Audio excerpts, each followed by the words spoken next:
We are on the map Twilight Highlands in the first part of the group phase for the Chrono Clash II. More on that later. Starts up over in the top right-hand corner of the map wearing the yellow robe, sporting the GDI gloves. Give it up for Panic. His opponent for the moment in the bottom left-hand corner of the map wearing the purple robe, sporting the steel talon gloves. This is Noev. Both fighters are ready. Begin. We have a real deal sponsor this time around. Chrono Clash 2 is sponsored by Chronosphere for teams who watch their apps and sites like a hawk and cringe like disappointed parents. Sorry about the little bit of a delay there. I'm having some issues with my mic. Hopefully everything is coming in perfectly clear. Either way, we will continue with the tournament. I'm having, I think, a little bit of latency on my end. Noev is a player I've seen quite a good deal of. He's sent me a good chunk of replays. But Panic, I am completely unfamiliar with. I don't know if he is supposed to be some other alias. Either way, that's what his deals are labeled as, so that's what I'm going to go with. Actually, I forgot something. There, now we have a score. First watchtower is down. Pitbull is out for Noev, killing what is left of the foxhole.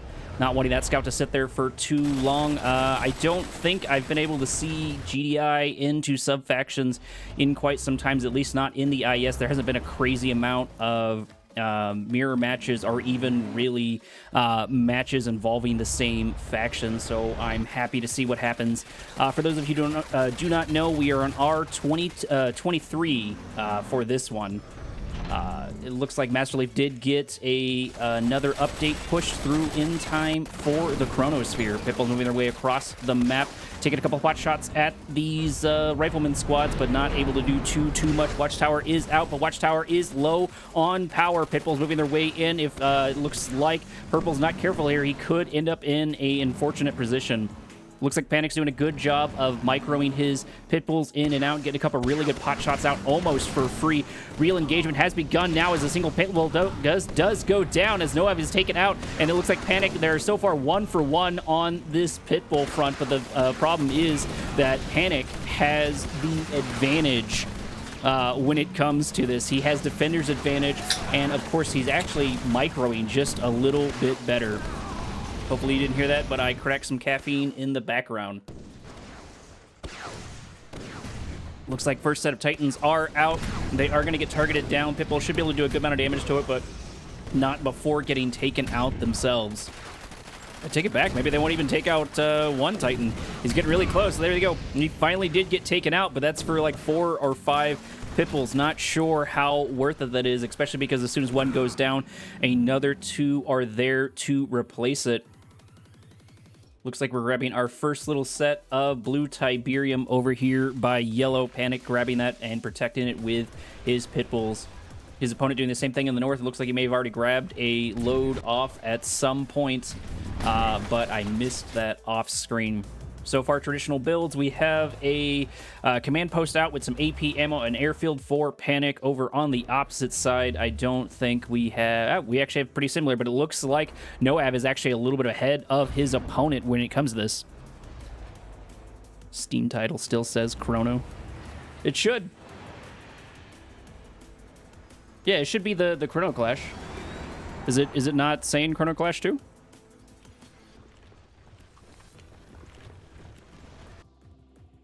I'll have to wait a couple of seconds for a delay. The transition is going to be a couple of these Predator tanks, but most importantly, there's a couple of Orcas now. So far, they are uncontested. No AA batteries yet. No Firehawks in order to contest this, which means that Noev is now free and inside his opponent's base. Not doing anything just quite yet. Wasting a little bit of time taking down one Harvester with almost full set of Tiberium, killing another one in the background with another full set of Tiberium as well. That's 2 Harvesters done. 3 Harvesters taken out there for free with no response. But if Noev's not careful, he might actually lose those gains with his construction yard because those Predator tanks are right there. First Mammoth tank is out. That's going to be able to help push these Predator tanks out. Second Mammoth tank out on the front line, and they might actually be able to catch that construction yard. They need to move forward, and they need to start dealing with these Predator tanks. Otherwise, those gains are going to turn into a loss rather quickly. Doesn't look like he's able to transition in the way that he wants to. Wasn't able to get enough Mammoth tanks out because the MCV does get taken down. Firehawk's taking a couple of pot shots off. Orca Strike doing absolutely nothing because it is already gone.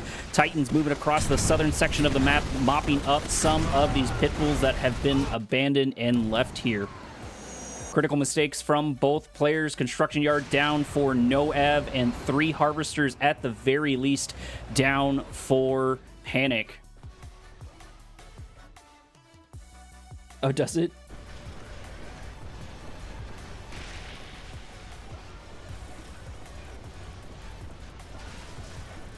I'll have to fix that after the after the game. I don't want to alt tab right now. Juggernaut's taking a couple good shots off at these exposed Mammoth tanks. Mammoth tanks down below, well below half HP, getting pushed out by these zone troopers. A couple of reinforcements on their way, but it doesn't matter because the Predator tank does go down. Titans do move their way in on the south, killing more of the harvesters of Panic. Panic is doing exactly what his name says, and he is going to be panicking as a 4th harvester goes down, as a watchtower goes down, as Firehawk versus Firefox takes each other out.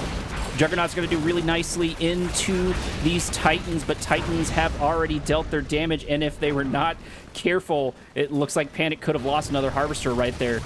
Juggernaut taken out by the Mammoth tanks as they continue their crawl across their opponent's base. However, well, I was going to say there's a couple of Zone Troopers left, but they did get taken out by those Rifleman squads. Mammoth tank moving in for the crush, trying to kill those Zone Troopers. Zone Troopers moving absolutely not at all. Hammerheads moving their way in. More and more Air Force begins to join this fray as Noab just keeps up the pressure.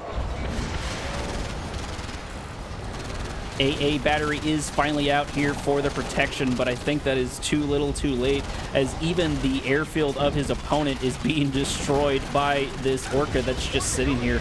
Orca does get the kill on a Firehawk, but dies for it. Did get a little bit of slingers, it looks like, over there in the background. No railgun upgrade just quite yet for Noev or anything like that. Noev hasn't had the chance to develop in the center of the map because he, of course, is down a MCV. I'm not sure if he's been able to rebuild it just quite yet. Actually got a really advanced MCV over there in the north. I'm not sure why it made its way all the way over there. Maybe it was trying to go for the blue Tiberium, as the slingshot does get taken down because it's unescorted and in absolute danger, just like these Juggernauts and just like the MCV of Panic. Panic could be in some real trouble here. I don't think he has the armor to fight this. Sure, he does have a couple of these Juggernauts. Maybe if he can get a couple more Zone Troopers out, but he's having a hard time harvesting just in general, losing all of those Harvesters. Juggernauts left to their doom, taken out. Zone Troopers still hanging out here, but they do get taken out just as well. There's the GG. One of them has thrown in the towel. Give me one moment as I try and fix the stream real quick. Apparently, it's old pro Panic. Oh, okay. I just saw Noab's bot really competitive. Oh, okay. Gotcha. Not really competitive these days. All right. Give me 1 second. Refresh now. See if it's still in the state it was before. Yeah, everything on mine says Chrono. Super weird. By the way, give me 1 second. I'll move on to the next match. Thank you so much for joining, Noav. We're actually doing your games right now. So far, you are up 1 point, which reminds me, I need to update the score. I gotta be a little unprofessional here because I don't know how to switch between these without doing that. Scoreboard.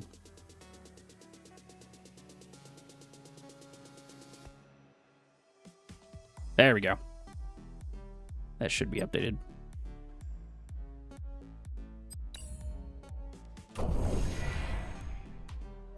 Waiting for loss list to kick in, and there we go. Welcome to match number 2, Commander, or round number 2 on, says Tournament Rift, but maybe the Rift I'm familiar with is different from this map pool. Either way, over on the top left-hand corner, rocking the purple, playing the, I was about to say Reaper 17, playing the Nod. This is Noav. His opponent still, for the moment, playing the pink. This, of course, is Panic. Make sure it actually does say that. I did pick the right match, right? Yeah, no, Panic and Novid. Okay, looks like he's not hanging on to his color. He was yellow last game. He is purple now and playing Reaper 17 this time around into Noab's Nod. Looks like the primary difference between this map and the others that I see is there's normally blue Tiberium here in the center. I wonder if this is a more traditional map or if the other one I'm used to seeing is the one that's supposed to be traditional. Either way, nothing crazy yet from either player. So far, standard builds. I say that just as soon as I spot the airfield and a air transport. Black Hand had a little funkiness going on right there. Not sure what was going on with that, unless you can call those units, and maybe that's a upgrade or move I'm unfamiliar with. 2 Tiberium Strikes in the south, contested, of course. 1 carry-all making its way over there, trying to capture that. Looks like there's already something there waiting for him. Militant squads moving in for the scout, trying to see what Panic is up to, but so far nothing crazy just quite yet. And actually, we've got a couple of Venoms here by Noav as Noav moves in to take the 2 Tiberium Spikes away from his opponent. Panic's going to lose both of these if he's not careful, and it looks like the Buzzer squads have been forced to garrison in order to not die to the structures. There it is.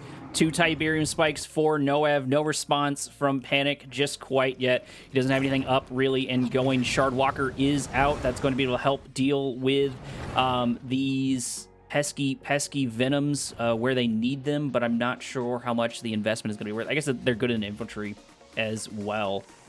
Shardwalker finding its first little bit of prey. Tiberium Spike for Panic getting taken down by the Black Hand squad inside of the garrison building over there.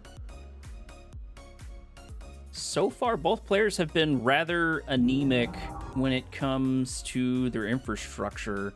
Normally I expect to see people a little bit further along, but that once again, that's easy to say and harder to do. Venoms poking their way around, turning around as soon as they see all of these Seeker tanks making their way across the map. That looks like that is going to be the assault there for Panic, as I think it looks like 5, 6, 7 Seeker tanks have begun to group, taking a couple of pot shots at the Venoms.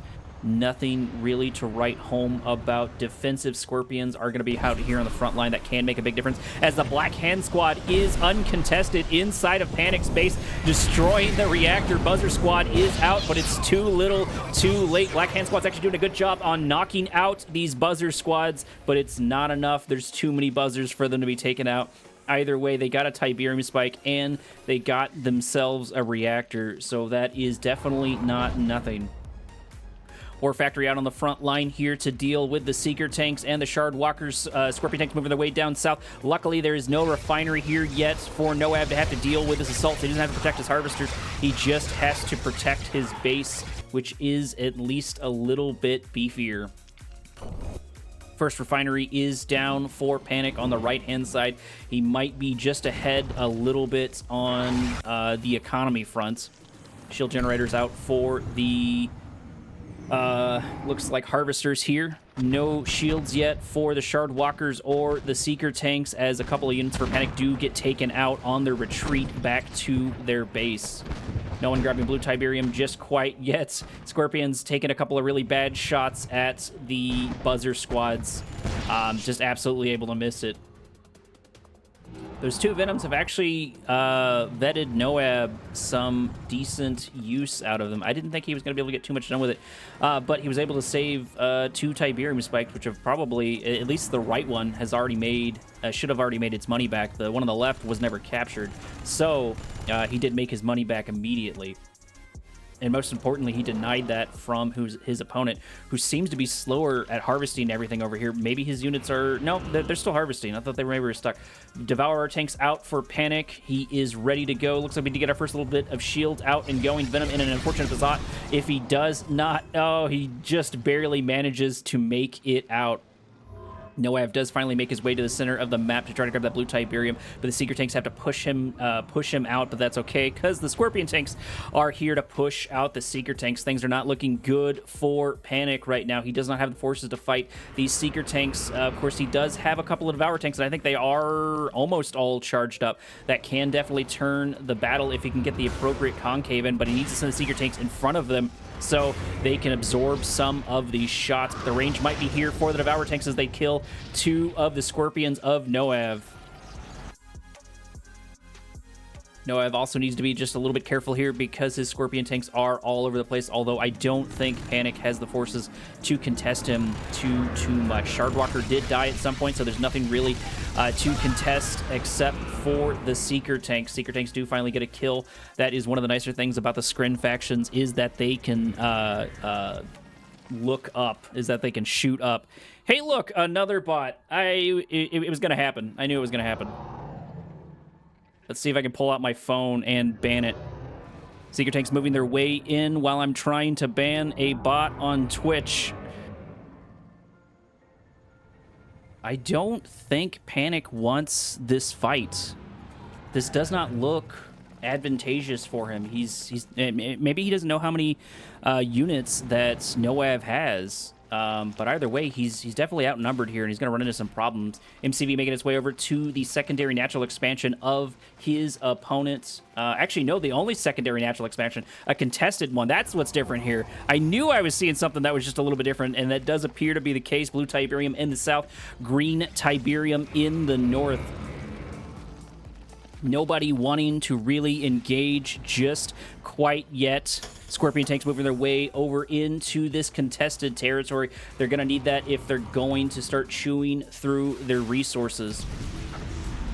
Venom does finally go down in the south as 2 engineers for the Skrin faction make their way across the map. Does look like we do have 2 upgrades here for the Scorpion tanks. Scorpion tanks moving their way in, getting into finally a real engagement. Plenty of Scorpion tanks, plenty of Seeker tanks here. Devourer tanks are going to be the primary linchpin here. I think there's quite too many Shardwalkers here for the defense. I think they needed more Seeker tanks or something else, or some sort of transition. Even more Disintegrators might have made a bit of a difference, but this is going to be hard to push back. Lightning Spike on the front line. Does look like we got a Photon Cannon as well because the drone ship is here, and somehow it actually looks like Noev might actually get beaten back here.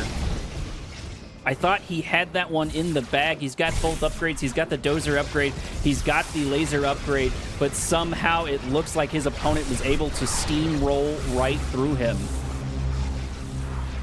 Obelisk of Light on the front line. That will definitely turn the tide. And most importantly, Noev has been the first to establish a refinery on this contested Tiberium. That is still going to be a lot to deal with. A good number of Scorpion tanks are here, but they're trying to wait for more on the defense. Secondary Obelisk of Light is in the front line. You got to get those Scorpion tanks just in as quickly as you can. Otherwise, that Obelisk of Light is going to absorb all the shots with no real advantage. And there it goes. It goes down in time. It doesn't look like Noev was able to make it there, so he does retreat to the second one. Avatar is out here for the defense. Refinery goes up, and Refinery goes back down. Noev losing his foothold over here in the center. Forces of Panic have been pushed back ever so slightly, but it doesn't matter because what's important is the refineries are going. Obelisk of Lights aren't forward enough, and Noev was not able to protect it, so he did lose that refinery, and he did lose some ground over it. More and more Harvesters begin to join the center of the map, which is all well and good because it looks like the Tiberium on the right-hand side of the map is all but gone. The old main base has developed just ever so slightly. Second Obelisk of Light is here, and it looks like Noev is preparing for a defensive assault. He's got a couple of these avatars. Would be nice to see some sort of transition over here for Panic, because if not, he's going to get left behind in this tech battle over here. Harvester a little too far forward, may get taken out by the Devourer tank. One shot left on it. Devourer tank does finally manage to take it out, which means that Noev is down 1 Harvester. Panic moving a couple of forces there in the south, but he probably needs to try engage something somewhere else, maybe? Those Obelisk of Lights are going to be hard to take down, but they're not going to be impossible. If he's got enough Devourer tanks, that would be super helpful, and he's going to run out of resources if he's not careful as well. Seeker tank's taking a couple of the really good shots. It does look like we got a little bit of Stealth Bomber making its way in, getting a kill, and getting destroyed on its way out. Another Stealth Bomber over there in the background. Taking a couple of pot shots at them, as it looks like the forces in the northern section of the map for Panic are all but gone. Panic sent too many of his forces down there to attack an old, useless base, and most importantly, to run into an Obelisk. I think Noev might have this one in the bag because Panic has got to be hurting for resources. Panic only having the resources back at his old main base, which will definitely be something, but he doesn't even have his Eradicator Hexapod out, and it looks like he's pretty far behind on that. If he's not careful, he's also going to lose a T3 here. He does have at least a singular Reaper tripod out and ready to go, but I'm not sure it's going to matter because avatars need to start focusing on this warp chasm in order to stop that Eradicator Hexapod, because if he's not careful, that Eradicator Hexapod can do quite a good amount of damage to your opponent, but the resources aren't really here for Panic. Panic does do a little bit of a fire sale down on the front line, making himself a little bit of cash, but losing the Eradicator Hexapod. Ravengers throwing acorns at the avatars. Avatars not caring whatsoever. Noab can now sit pretty over here on this side of the base. Shredder Chart's there for the defense, and it looks like Panic does throw in the towel. He does give up, giving Noab another victory. That brings our score to 2-1. Give me 1 second while I switch things around. And ban that bot. Here we are on round number 3, which of course is Tournament Odyssey. You knew you were going to see it. It's in just about every pool. Over in the top right-hand side of the map, of course, in the pink, playing the Zocom, it looks like. We have Panic. His opponent for the moment in the bottom left-hand corner of the map, rocking the purple, playing the Marked of Kane. This is Noav. Tournament Odyssey is a map we see time and time again. People probably get sick of it over time, but it's just a good map, at least to play on. Maybe not the best to view on. I personally enjoy it, but I have heard some people end up not being a super big fan of it. Trying to see if I can get chat to start working on my phone because I closed it. There we go. Got that working finally. Over on the top right-hand side, it looks like we've got another Harvester out for Panic, probably followed by another one for his opponent, Noab. Noab both having 2 Harvesters out and ready to go. Scouting phase is in full effect. Foxhole is inside Noab's base, being a pest. Raider Buggy is out and is going to hunt down some targets and, most importantly, get some healthy scouting. Panic being the first one to move over to his natural expansion after he's able to get his refinery down. Another Harvester is out, which, of course, you have the Rocket Harvesters for the Zocom faction. MCV for Noab is making its way over to the first natural expansion for him. And it looks like we have a couple of more power plants there for Noab. Yeah, it looks like he's up 1 power plant. I wonder what the plan is for that, unless he was just trying to increase his build order slowly. But only time will tell. No one doing really anything sneaky in this one. I got a little used to running into Tib Z and seeing him do some of the crazy rushes. Even Drive got a couple of really good rushes off, or at least attempted them. Weren't as successful as he probably wanted, but were definitely annoying to deal with. Which really, for me, makes these games seem rather slow by comparison. You know, if people aren't alling in, selling everything like that, it does seem like things do slow down a little bit. What I do like about Kane's Wrath, though, is this assault phase, which is beginning now, does happen rather quickly. Every faction has something to begin a little bit of poking and prodding, which, of course, is going to be the Pitbulls here for Panic. Panic taking a couple of really good shots off at the Harvesters. Scorpion Tank here on the front line. That should be enough to push out these 2 these 2 Pitbulls. Pitbulls not wanting any part of that, do need to reverse move out, but if they're not careful, they can take a couple more shots on their way out. Panic doing a better job at microing his Pitbulls. He's got a couple more built up in the background, but it looks like it's going to be full Scorpion Tanks here for Noav. Noab moving into the center of the map, wanting to contest some of the troops of his opponent's Raider Buggy, noticing the transition into Predator Tanks for Panic. Nobody has grabbed the defensive tower just quite yet. It would be rather useful, but that is 500, and you got to waste it. Scorpion Tanks are finally engaging these Pitbulls. They do want this fight, but I think the Pitbulls might actually have the numbers on it. Defender's advantage is still here for Noab. If he can bait some of these units in just a little bit better spot, he might come out on top in this engagement, but it looks like the Scorpion Tanks are just a little too late, and Panic's micro was just a little too good for him to get the gains and get the foothold that he wanted. One Pitbull does finally get taken down there in the end, but I think that was a pretty good trade for Panic. Predator tanks moving their way in sort of just 2 at a time. I'm not sure why you would go in so isolated. He is going to lose one Predator tank down for free as just nominal damage is dealt to those Scorpion tanks. I think the one on the left was already damaged. Either way, they need to get to that War Factory to prepare for the assault because he's got Predator tanks and a couple of Pitbulls out on the front line. It would be cool to see a transition here for a Hand to Nod and a couple of rocket squads for Noav because there's no answer yet to those units. No APCs, no rifleman squads, no really anything. I guess you can get the Crush off, but you know, you can micro around that Crush. Those units aren't exactly the fastest thing in the world. Pitbull's moving their way in, and Pitbull's going to their grave. Rocket squad's here on the front line. Good EMP, only hitting actually one of the Predator tanks. I thought it was going to get 3 of them, but it, of course, did not. Scorpion tanks now wanting this fight. They've thinned up the numbers where they want to, and they can now concave properly. Hammerhead moving its way in. I don't think we have APM. I take it back. There it is. We do have APM on probably ceramic armor for it, but it doesn't matter. That's not going to be enough to save it from these SAM turrets. I say that as it lives and flies away. Noav padding his units a little bit here with a few rockets and a couple of Awaken squad, or I think those are Lightens, actually. Yeah. And a Lighten squads. Good amount of armor from the Zocom player from, it looks like Panic over here. Panic does need to back up and repair a couple of his units. He also needs to be cautious because he sent a few of his units in to die where he shouldn't.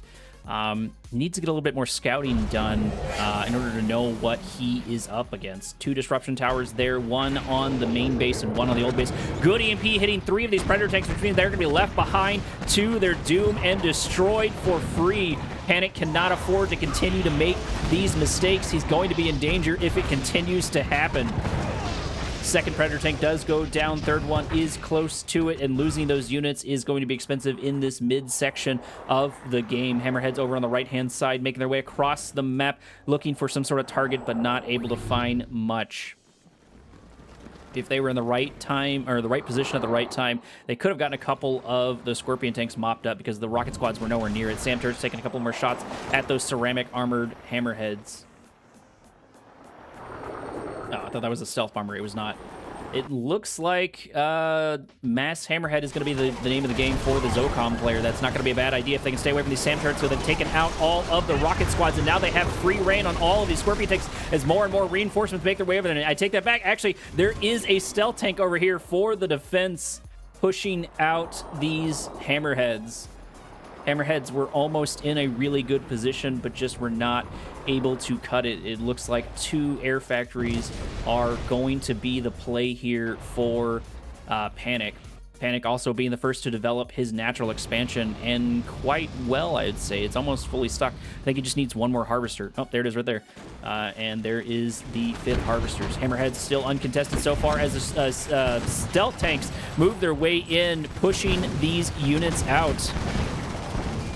Selling off of the air factory. If Panic is not careful, he's going to end up in quite a dangerous spot. But most importantly, what needs to die is those stealth tanks, because as soon as those stealth tank is taken out, all of these Scorpion tanks are just going to be able to send to their doom, but he cannot kill it just quite yet. There it is. It finally reveals itself, which means these Scorpion tanks are sitting duck for the APM of their opponent. Couple of APCs out here to mop up some of these units. I'm not sure that's the appropriate transition. Either way, these Scorpion tanks for Noav are being taken out left and right. Noav is in a little bit of danger. Losing all of those units has got to sting. He does have a Redeemer out. He does have a couple more stealth tanks. The stealth tanks being used a little bit more aggressively than I normally see them used. Typically, they're meant to go all the way around, but he's been using them for surprise defense to great effect, I would like to say. Rocket squad going down to the ceramic armored Hammerheads. Hammerheads taking a couple more really good shots from these stealth tanks. Stealth tanks are going to get targeted, but not before they kill the majority of all of these Hammerheads. And might actually be able to take out all of them right there. There it goes. The last one is down. That's definitely going to sting. Stealth Tank's moving into an unfortunate armada of all of these units. Both players making mistakes back and forward. 2 engineers inside the Redeemer. Redeemer getting close. Probably going to get a Rage Gen here in a minute.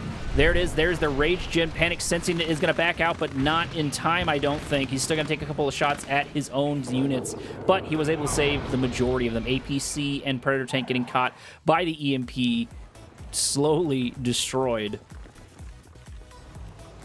Reclamator Hub is going to be the answer to that Redeemer.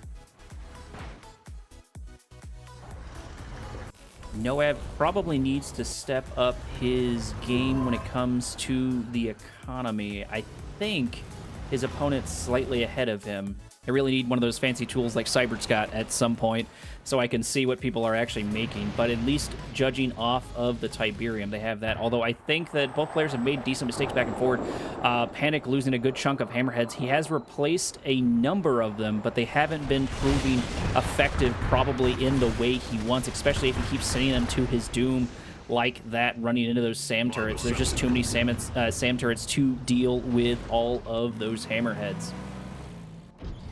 Does look like we have a couple of pit bulls left. They would do pretty well for the defense. I think at this point he's going to have to do an all-in or nothing. He's only going to have so many resources left. Maybe if he can get, maybe if Panic can get that Marv over on the opposite side and start harvesting his opponent's resources, he can get something good going. But he might be deciding to go for his opponent's base instead. The Avatars are going to be the transition over here. No real AA except for the sitting SAM turrets. A couple of Venoms here are going to be able to do that. There's the Rage Field Generator. It's going to be able to do a good chunk of damage to these units. I say that as actually none of them take damage. Maybe they weren't close enough to it. I thought they were definitely in range, but maybe not. APCs moving their way forward might end up in an unfortunate position. Noab's forces are not looking as numerous, but they are looking better on the tech front, and most importantly, they have this disruption tower here on the front line that Vanilla Nod has ready to go. Venom's getting a little bit of scouting out. Hammerhead so far mostly useless. Rig on the front line. Good EMP on the Marv. That means that Noab can move his way forward, start taking out the majority of these units. Another good EMP hitting not only a couple of the units on the left, but also hitting the Rig as well. That Rig does need to go down because that Marv is going to be really hard to destroy as long as it is up. Venom's doing nothing in the background. Avatar's moving their way forward and getting taken down. This is anyone's game. I think the linchpin's going to be... Actually, nope. There it is. The SAM turrets are going to kill these ceramic armored units. These hammerheads in the sky.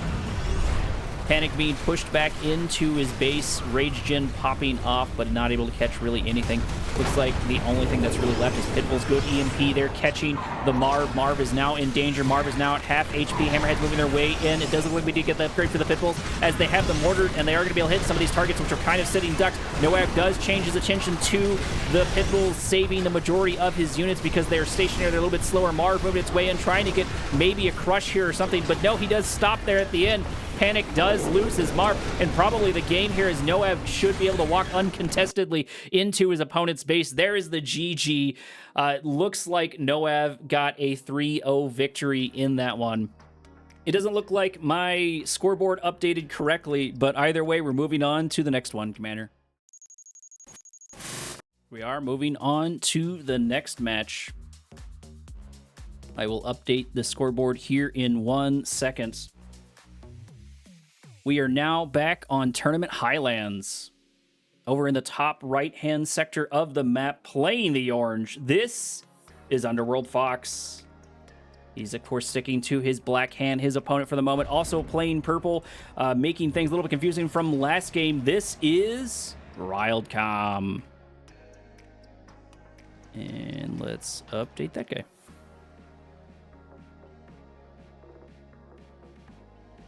So everything's a little bit slow. I don't have an interactive map yet, so I have to do it sort of a ghetto way in order to get the score on there. Not sure how useful it is, but either way, here we go into the game. Underworld Fox into Wildcom. I think Wildcom is the favorite for this one, if I remember correctly. Does look like we get a little bit of an EMP on top of that Tiberium spike. Nothing really to write home about, but it is going to be annoying at the very least. First rocket bike is out, going to go get scouting off on Underworld Fox. Fox following suit, having another bike, actually getting a leg up on his opponent's bike, destroying that, but not seeing the ones in the south because it looks like there's two heading towards Fox's base. Hallucination grenade just not able to find its purchase. No, actually, it did. It was able to hit those units. I thought it missed. Maybe the splash damage is a little bit bigger than I expected. Awakened squads do have an EMP, I think, up and ready to go. There they are. They're going to be able to hit one of these harvesters while the attack bikes move their way in because it is stationary and hitting in the back. One harvester down to half HP. That's not too bad for only having two bikes. Scorpion here for the defense. Fox pushing his opponents out, getting the satisfying crush on these Awakened squads.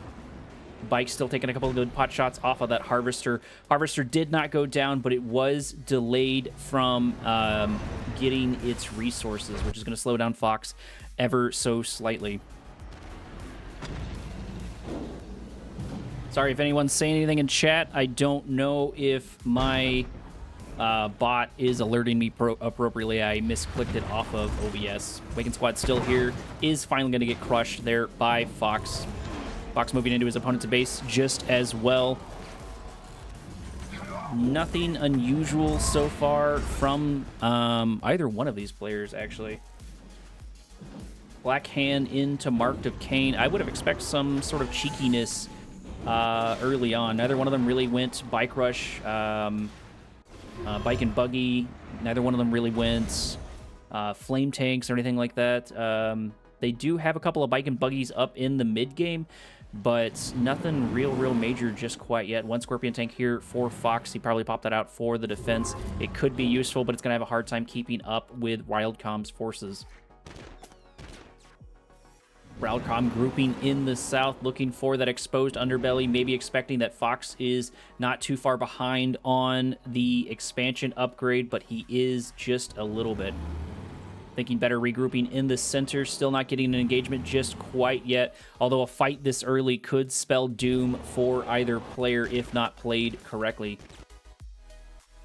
So far, maybe unintentionally, both players are beginning to shadow each other just a little bit, just trying to stay in line of sight of one another to figure out where the lion's share of their forces have gone. No Scorpion tanks yet for Wildcom. He's happy with his 2 war factories and mass producing these Bike and Buggies, prepping for an engagement.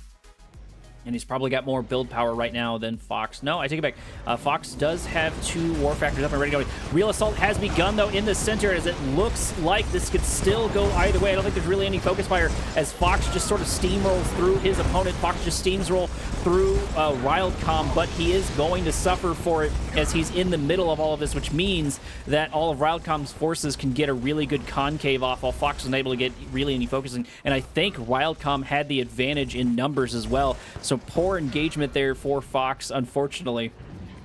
There are a couple of Scorpion tanks here on the fence that will help, and a good chunk of the bikes, at the very least for Wildcom, were taken down.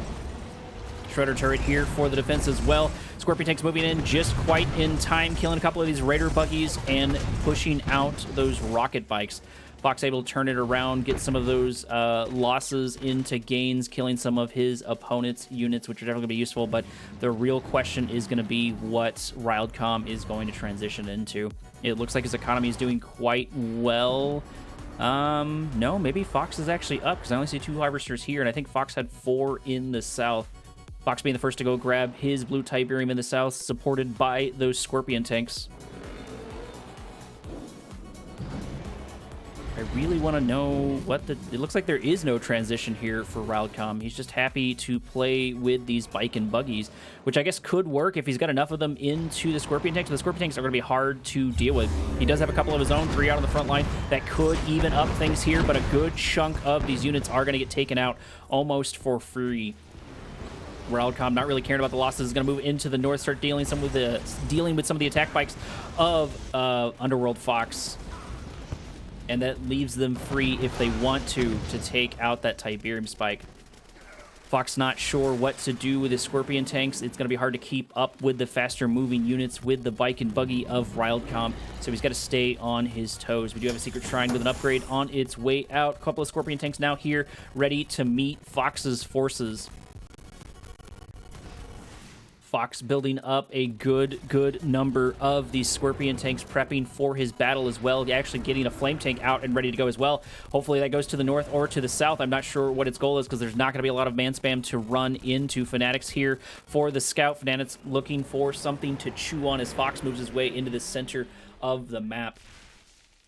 Railcom into places with his forces in the center and in the south right now. Fanatics actually getting a good kill on that Scorpion tank. Shredder turret out on the front line with its upgrades. Engagement has begun. It looks like things right now, for the moment, do favor Underworld Fox right up until that EMP does happen, because these Enlighten are just worth their weight in gold. However, Fox still does stand a chance. He does need to be careful. EMP, massive EMP on 5 of the Scorpion tanks and another 2 in the north as the forces of Underworld Fox begin to crumble to Wildcom. Fox having defender's advantage, having Shredder turrets, having defensive turrets up and ready to go is going to help tip the scales in his favor, but if he's not careful, he can still lose this engagement. Plenty of Scorpion tanks joining the front line because that defender's advantage is real. Disruption Tower out on the front line for Wildcom as he prepares for assault, and the Flame tank just gets sent to its doom. And it looks like that's why I got sent to its doom, because there was 3 in the south. That's going to be an expensive mistake there as the Scorpion tanks move their way in, but maybe they can get something to make it worth, but it's not going to matter as the sell-off of the power plant happens before they can really do anything. But Fox is not sitting that laying down. He's moving into his opponent's base. He's going to try to get some sort of gains anywhere he can. These Enlightened squads being absolute pests. Disruption Tower going down. Disruption Tower coming back up along with a Harvester. Massive amount of EMPs just left and right. These Enlightened squads have been absolute pests. Scorpion tanks are finally here to deal with the Scorpion tanks of Underworld Fox. Fox is now on the defensive. He's got to back his way out. Good number of rocket squads out and ready to go. Good to see that from Fox, because there's been no response to rocket squads, which is rocket squads are being decently good into this. I think most of the Raider buggies are down. I guess a couple of Fanatics could deal with them. Decoy army is going to pop its way out, absorbing some of the shots of the rocket squads. Rocket squads could end up in some danger if they get crushed over here. Fox backing up into his base, trying to turtle, trying to give himself time, and trying to get more and more armor to the center of the map. Finally playing a little bit more like a Black Hand player, getting a little bit of that man spam, padding out his Scorpion tanks, which could make a big difference here. That could make or break this fight. Either way, this is still going on, but it doesn't matter because Railcom's actually moving his bike and buggy in the south, hitting the soft underbelly of Underworld Fox inside his first natural expansion. Although there's no real rocket squads here really to deal with them. There are a couple of Shredder turrets as Fox begins to move his way in on the center of the map. A couple of rocket squads getting good shots, but I think he is outnumbered here in the center. Assault in the south haven't been able to kill any of the Harvesters just quite yet. The damage is just not quite there. Fox losing the majority of his forces here in the center. He needs to back up and begin to regroup. He is producing more and more man spam, which can help him here, but not if they're walking into the Shredder turrets of his opponents. Laser turrets out on the front line to deal with some of these Scorpion tanks. More and more Scorpion tanks join the fray. Another decoy army out here for Railcom, and I think Railcom has won the center of the map and probably the game with it if Fox is not careful, because those Raider buggies in the south are still slowly but surely destroying his forces, slowly but surely destroying his units. Fox is in danger, and I think Fox might actually be out of this game, whether he knows it or not. That's plenty of Scorpion tanks, and they're going to be hard to deal with as they begin to target the construction yard. Fox is losing Harvesters in the south and losing his only hope of resources here in the center of the map. Things looking, unfortunately, for Fox as he just doesn't have a response to all of this, and there it is. He's thrown in the towel, giving Railcom his first victory for the Chrono Strike 2. Moving on to round number 2. I'm going to wait for the scoreboard to go through. I know some people enjoy to see it, but after that, I will switch the screen.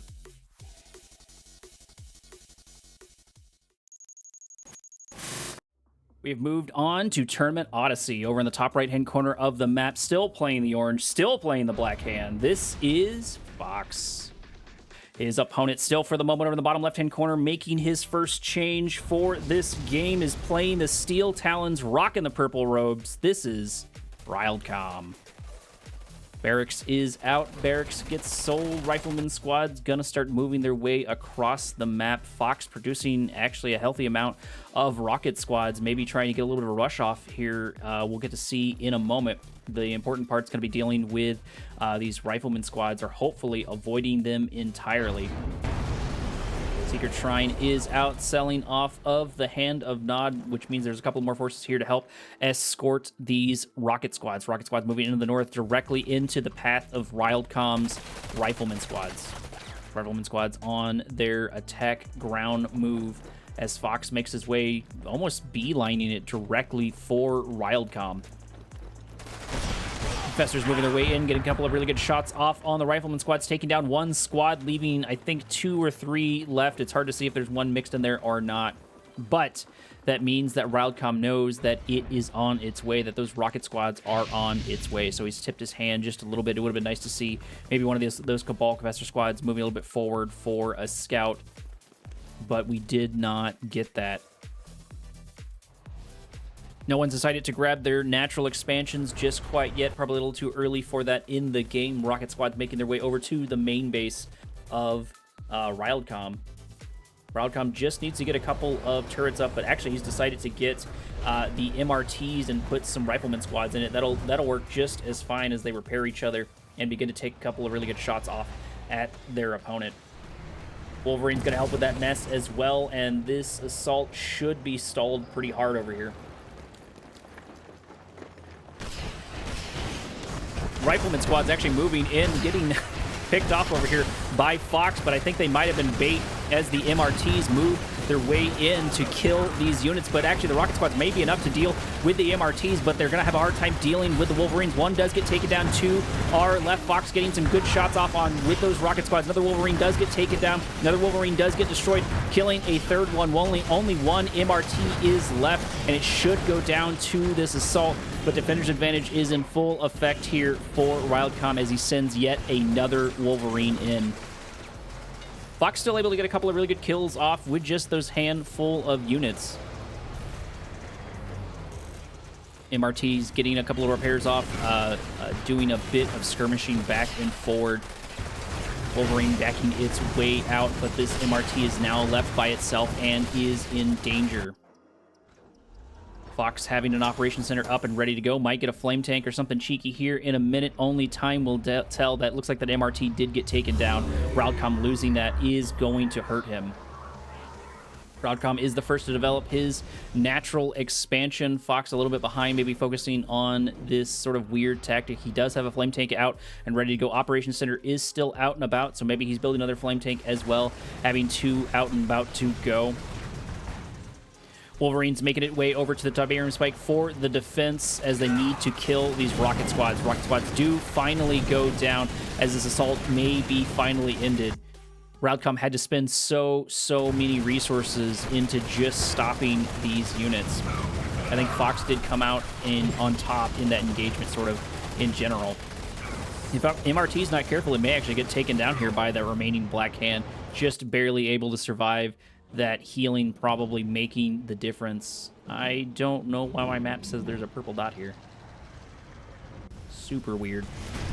Titan is out. Flame Tank is out, getting a couple of really good shots off on the War Factory. There should be more behind it somewhere, but no, maybe I missed those on their way over. I thought he built more than one Flame Tank. Singular Bike there for the Scout moving into Wildcom's base, but the Titans aren't going to have any of it as they begin to take it out. No more flame tanks so far from Fox. He looks like he's happy to produce bike and buggy, mainly just bike. Bikes don't do too terribly into Titan, but I believe Titans one-shot them. So if there's enough Titans, he can lose all of his bikes pretty instantly. Watchtower on the secondary natural, or first natural expansion. Maybe Wildcom expecting something a little bit more dangerous. Fox actually sneaking a flame tank in, destroying the operations center of his opponent, forcing the sell off of the power plant, and now going to try to kill the refinery. It is about half HP, but it does get taken down there in the end. And actually, Fox able to follow that up with his rocket bikes. He's got a couple. He's got 5, which means they only need 2 volleys to take it out. As 2 harvesters go down, operations center goes down, and the sell off of the power plant. Fox getting some really good gains in this match. Wolverine making its way, taking out what is left of the forces of Fox. Hand of Nod on the front line, on the front doorstep of Underworld Fox. Underworld Fox going in a little bit of low power mode. He does have his tech lab out, another flame tank out. Maybe he's looking for some more gains with those flame tanks. He was almost successful with the first one, decently successful with the second one, and his assault early on went really, really well for him with those rocket squads. Titans are out here in full force, marching their way over to the right-hand side, maybe trying to get a Tiberium spike, but if they're not careful, they're going to run all these rocket squads, and there's only a single Wolverine out and ready to go. Something getting crushed over there, not sure what quite it was. Titans engaging in an unfortunate position. Decoy army here on the front line. In construction yard actually in danger as Fox moves his way down the center of the map. AP ammo is here for the Watchtower. Watchtower's out. Plenty of Wolverines are here and up and ready to go. Fox trying to ignore them as best he can to take out this construction yard. Getting this would be pretty big. There's the body block for the barracks as it does get taken down. Fox does kill it with just infantry. However, can he survive the next assault because there's plenty of Wolverines out on the front doorstep? Railcom may have lost 3,500, but he has the majority of his units still up. Single Obelisk of Light up and ready to go. Redeemer baking in the oven is about halfway done. If Fox can get that out, that could make a big difference in this fight, but not if he loses a bunch of Harvesters. Titans getting taken out. Looks like Railcom does not want that fight, especially because another Obelisk of Light is here for the defense, pushing out this assault, which means Fox is going to have even more time to get that Redeemer out, and who is actually pretty close. Flame Tank actually sneaking back into Railcom's base. Railcom can't catch a break. Fox is just being an absolute pest with all his units. He has engaged over here in the north, but he's still beginning to take it out. No, the refinery does not get destroyed. Titan does go down in the center of the map. Redeemer is out and ready to go. Would be nice to see an engineer in it, so hopefully we get an engineer here pretty soon. Rocket Squad's taking really good shots off at that Wolverine, who is going to be harder for them to deal with. Mass Rifleman Squads are going to be the name of the game for Railcom. Another unit there almost getting sacrificed to the pathfinding gods, but managing to make it out.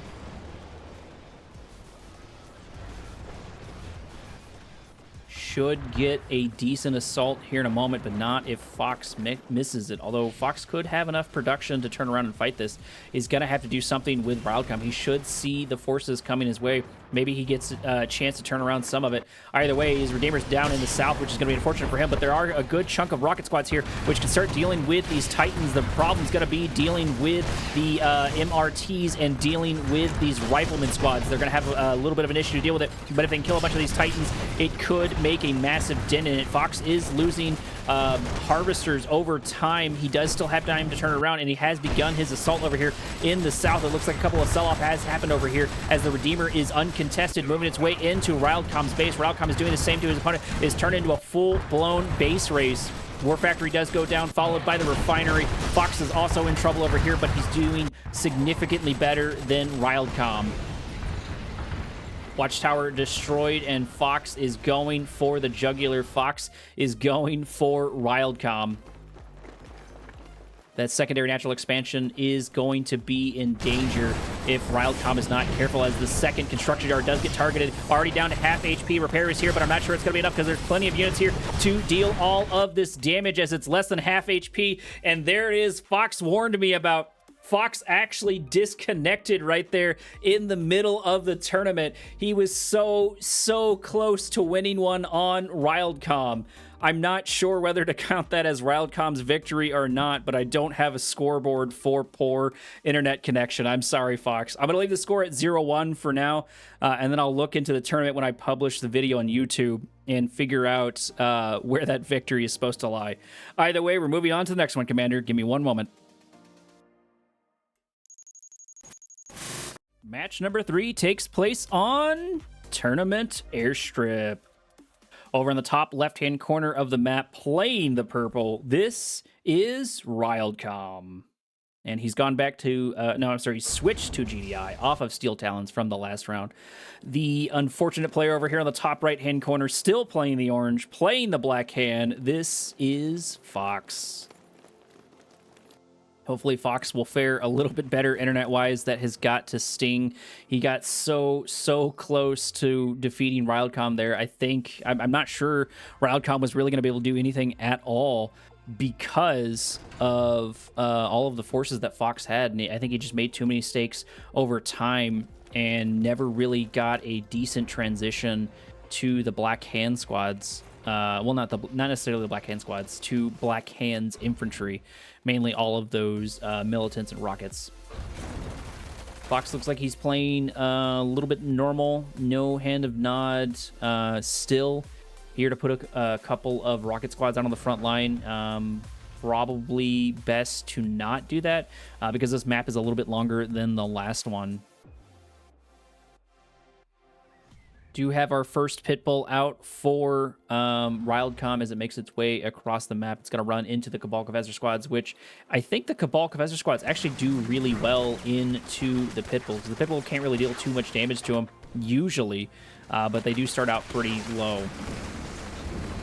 Pitbull trying to move its way into Fox's base, but Fox is not having any of it as he sends a couple of units. Actually, Fox getting a little bit of sneakiness off. He does have a Reckoner, but if he's not careful, Wildcom is going to spot it. Wildcom does see the Reckoner, takes a good shot off on it as another Black Hand squad begins to join this Reckoner rush, and now Wildcom is aware. He's got to prepare for it. He's got to get a couple of pit bulls. If he can intercept it and stop it from coming to his base entirely, that would definitely be for the best. I don't know where the Reckoner ran away to.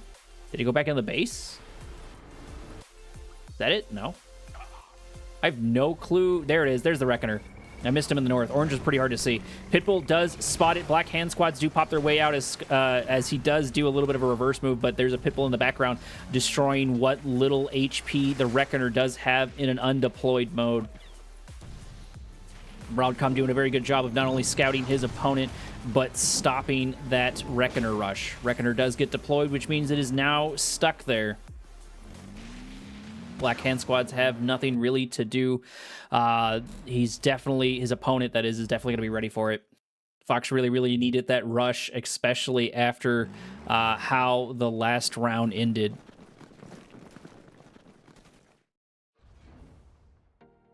Fox has got to be hurting for the resources, as actually that's... Okay, I thought it was an all-in. I didn't see his MCV down over at the natural expansion. Fox does suffer for that Reckoner rush for putting down those two buildings, those two operation centers, because he has not been able to develop his natural expansion just quite yet. Scorpion tanks here for the defense, as Wildcom is going to be the first one to grab Blue Tiberium in the northern sector of the map. Wildcom moving two pit bulls across the south, maybe trying to find some easy targets, or at the very least get some decent scouting off on what Fox has going on his first natural expansion.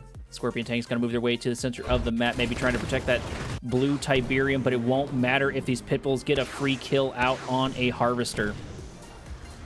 Rocket squads are going to be the answer to this. They're going to be able to help with this for sure.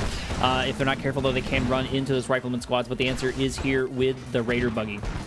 Scorpion takes taking a couple of really good shots off at the Harvester. Harvester might make it away with almost a full load of Blue Tiberium, as it does make it out. It doesn't matter if its HP is close to 0, as long as it does not hit 0. Pitbull getting very close to killing his Harvester, but just not able to finish it with the rocket squads there. So deciding to move into the northern area of Fox's base, do a little bit more scouting, and see what all is going on. Scorpion tanks moving their way in on Wildcom's base, testing the waters, and he decided that they are too cold. He does not want that. Pitbull finally getting pushed out over here, running into the Scorpion tank as it's destroyed over time. Black Hand squads are here. They're going to pop their way inside of the foxhole, but I don't think that's going to be enough range in order to reach that Tiberium spike.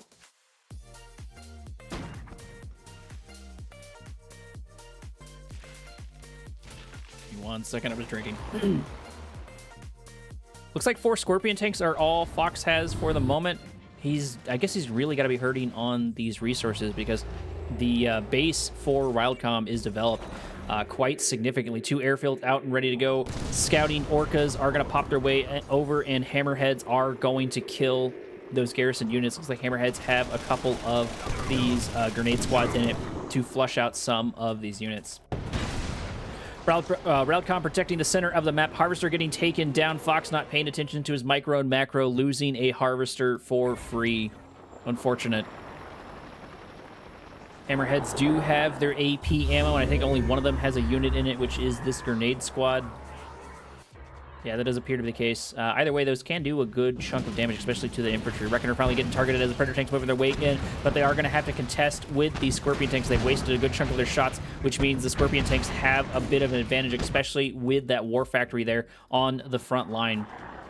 Hammerhead's looking for greener pastures, moving to the north, maybe trying to catch some of Fox's forces unawares, but it looks like Fox is turtling up and staying inside his base, keeping his SAM turrets up and ready to go.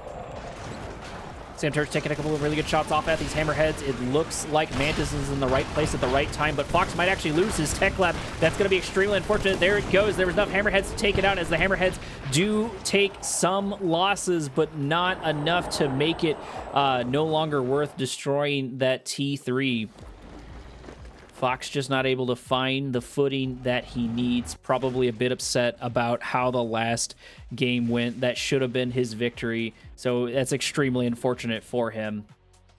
Railcom so far has been the only one to grab the blue Tiberium. Mantis getting a little bit too close and is going to get killed by the Predator tanks. Predator tanks not having a real answer to the militant squads, so they have to back their way out of there, or at least wait on some reinforcements. There are a couple of really good hammerheads here, and that can help with all of this, but the Mantises are going to be a bit of a problem to deal with. Fox sending his man spam forward while he keeps his armor in the back line. Railcom is going to see that with his one scout moving forward. Hammerheads moving their way, taking out a couple of these rocket squads, but the rocket squads are not ready for a good concave, which means a good chunk of them are going to die before really anything happens. Mantises were not in a good enough spot, and those rocket squads were very much so going to be needed. Watchtower out, watchtower down, another watchtower out, another watchtower down, but they have thinned the numbers quite significantly for these rocket squads. Flame tank in the north, moving its way across the map, trying to get some cheekiness off. Another watchtower is here. Railgun upgrade is for Predator tanks. Predator tanks are going to be able to take out the remaining of these units. Fox's assault should fall apart here over time. Rocket squads dealing a couple of damage here and there. Mantises might be in danger now. There was a vapor bomb there in the background, taking a good chunk of this down HP-wise. Fox has not expanded to his secondary natural expansion right here in front of his opponent just quite yet. Railgun, Predator tanks moving their way over into Fox's base. I don't think Fox has an answer to this unless he pushes out a good chunk of those units. Flame tank is going to get spotted and destroyed by the hammerheads, unfortunately for Fox. Fox sending a flame tank into the south, already close to dead. Another one going down the center of the map is going to get destroyed as well. Mantises have to back their way out because they don't want to deal with these rifleman squads. Fox is not letting up on the flame tanks as he sends one to the north. Unfortunately, Railcom seems to be sort of everywhere, kind of preventing his assault no matter where he goes. He has scouts everywhere. He's got a good chunk of everything. Fox does see that the Marv is out and knows that he's probably behind on tech for sure since his T3 got taken out. Flame tank is destroyed in the north, which means Fox has sort of been throwing some of these resources away, but I think he's just trying desperately to get some sort of gains on Railcom.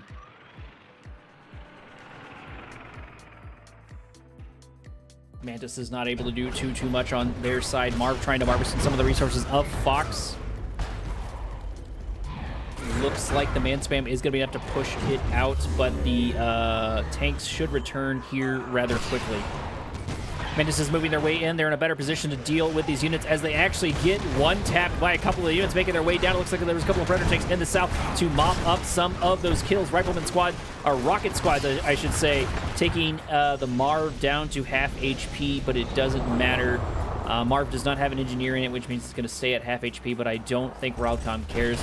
He has plenty of forces to deal with whatever Fox has left, and Fox has got to be getting close to E in the tank. Redeemer is out. It needs to get that Rage Field Generator as soon as he possibly can. He's probably spamming that button. There it is. There's the Rage Field Generator, which means the Predator tanks are going to turn on each other, dealing a good amount of damage, killing a good chunk of the armor of Wildcom. That's going to be unfortunate. That's 1, 2, 3, 4, 5, 6, I think 7 in total that were taken down. Orca is going to get an unfortunate kill on these Spectres. No engineer inside of the Redeemer. It's going full damage as it makes its way over towards the Marv. Marv is still at half HP. Spectres need to get set up, but if they hang out in the north, they're probably going to get crushed. This is still a good, healthy amount of armor here for Wildcom. Wildcom beginning his assault in earnest. Spectre's taking a couple of really good shots off. If those units stay still, they will be able to rack up the damage where they can. There is the one click as it moves its way in as the EMP hits the Redeemer, and the Redeemer gets targeted down. It's already at half HP. That's Fox's last little bitty hope. He's going to be in such a massive problem right now. It looks like Purifier getting taken down. Zone troopers in the background to add insult to injury. Fox not able to find his footing after an unfortunate game, moving us into match number 4, Commander.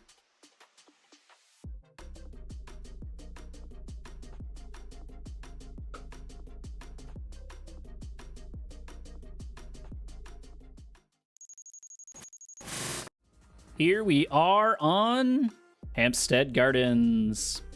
Over in the top right-hand sector of the map, we have Wildcom still playing his purple, holding on to his GDI.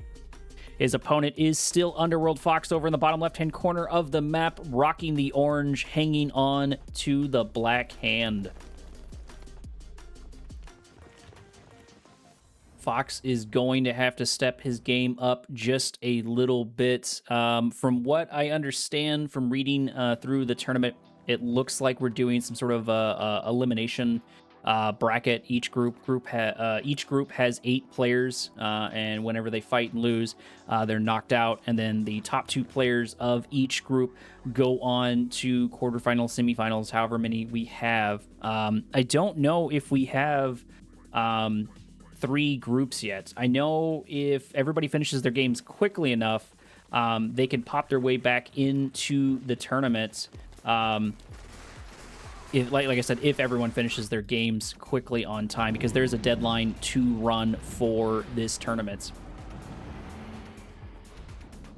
Nothing weird yet from Fox, but if there was, Wildcom does have a scout inside his base, so we can see that up and ready to go. Wildcom playing a little bit more of a traditional strategy this time. He didn't transition into mammoth tanks or anything crazy like that in the last one. He didn't really need to. His hammerheads actually put in a lot of work for him, and Fox just couldn't get his mantises in range to deal with it. And most importantly, Fox couldn't find a build order that would work with Wildcom. Especially after that Reckoner was scouted, things kind of went downhill from there.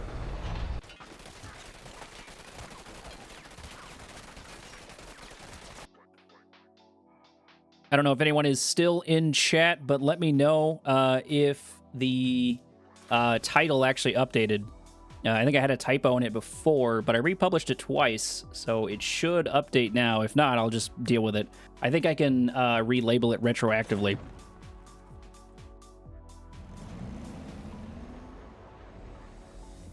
Pitbulls and APCs out for Wildcom.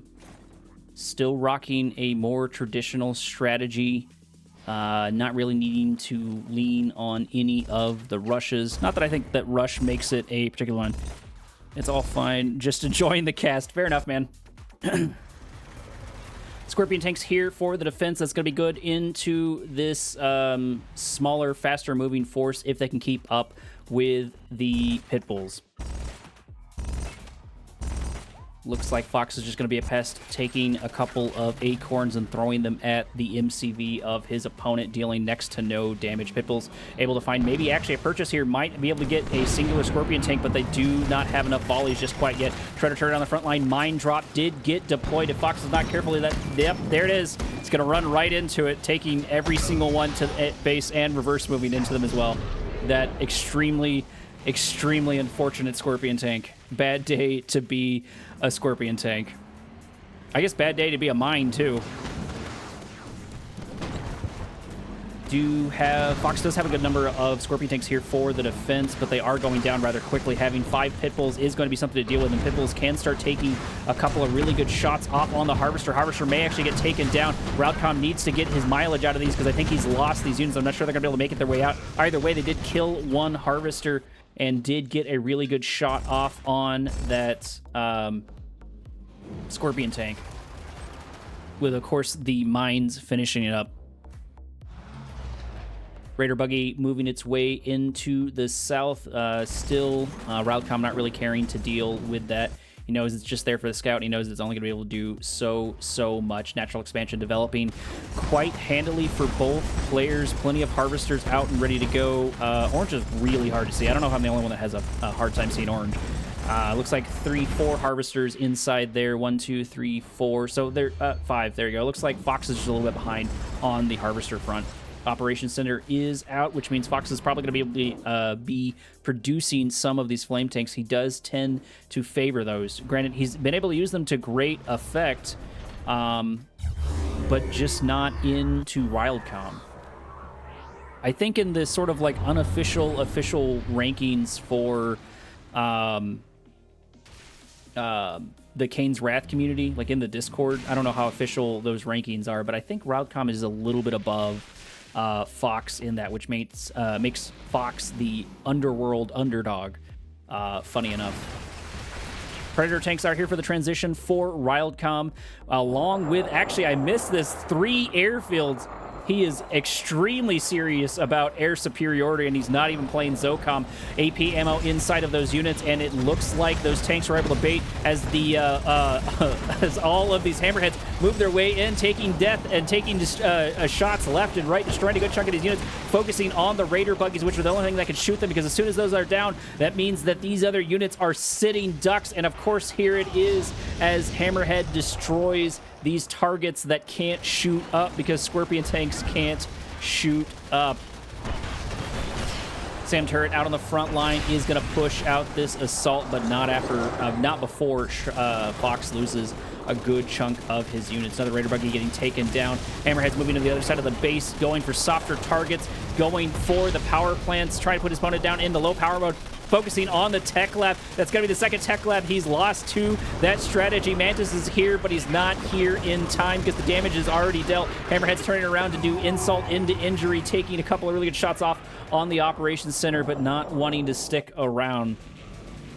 Amazing gains for Wildcom. He was able to get so much almost for free with just a good chunk of those airfields. 2 of the airfields did get sold off in the north, probably to produce more hammerheads. Quite the fast transition into those airfields. I almost missed it. Orcus here for the scout. Sam Turret's going to take a couple shots off him, but it's not going to matter. Fox not paying attention, almost losing a harvester there. That's why Fox is not paying attention, because he's moving his way into his opponent's main base with the Scorpion tanks. He does actually have the advantage here, but maybe he's worried about getting pincered, or maybe he's worried about those hammerheads, but he does have a good chunk of mantises here for the defense. Fox not confident in his assault, is going to back his way out. Predator tanks with no railguns just quite yet, and they're looking pretty hurt, at least the 2 in the background. Hammerhead's finding another soft target, going for the harvesters, continuing to go for the throat. Noticing the beam cannons destroying the power plants, as power plant after power plant does get taken down. These hammerheads are just a force to be reckoned with, and Fox never has his units where he needs them. Routcom has just been able to dodge him time and time again. It does look like the Mantises did finally move their way in, but it's too little too late. Rail guns are here for the Predator tanks. Maybe I missed that. I don't know why it's not. Usually it's highlighted white. Unless that is as light as it gets. I never really look at that one, so I don't know too much. Either way, railgun ammo is there, up and ready to go for Wildcom. Hammerhead's over on the left-hand side, probably going to go pick off what remains of Fox's base over there. Raudcom also moving into Fox's secondary natural expansion, which means the forces that Fox has are just about all that he has. He's got to move and do a little bit of assault here where he can, but he's worried about those Hammerheads, which are inside of his base, destroying something. I'm not sure what I missed there. I don't know if Fox got off a really good bomb or something. Either way, I missed it. Engagement over on the north-hand side is going in the favor of Raudcom. Just not enough Scorpion tanks to deal with these Predator tanks, and beam cannons not in range. Maybe I missed beam cannons destroying those air units. I think they can shoot up. Predator tanks moving their way over in, taking out Harvester after Harvester. Fox is in some real danger. Obelisk of Light on the front line. That could help things a great deal. Beam tanks still not being dealt with, which means that Fox might stand a chance, but Raudcom doesn't care because he's going to focus on this construction yard, and he's going to destroy it or die trying. Zone troopers out of the front line getting deployed, destroying more of the harvesters of their opponents. Fox not able to pay too much attention to it because he's in too many directions at once. Tiplanod there on the front line. Fox throws in the towel, knocking himself out of the tournament.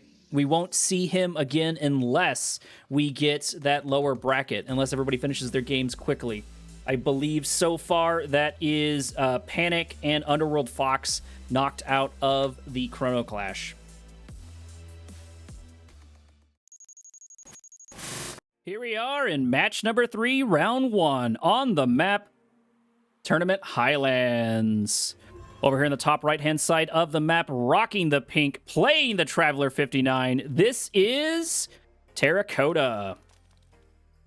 Over in the top left, or in the bottom left-hand side of the map, rocking the cyan, playing the black hand, this is Futurama. Unaware if it is supposed to be, I think it's spelled terracotta, but maybe he's going for terracotta. I'm going to call him Terra, that way I don't mess up his name either way. And that should let you know who I'm playing against.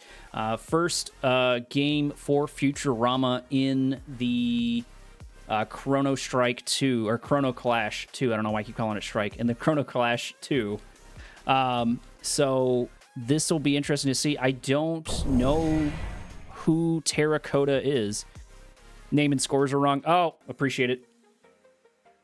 I knew I was missing something.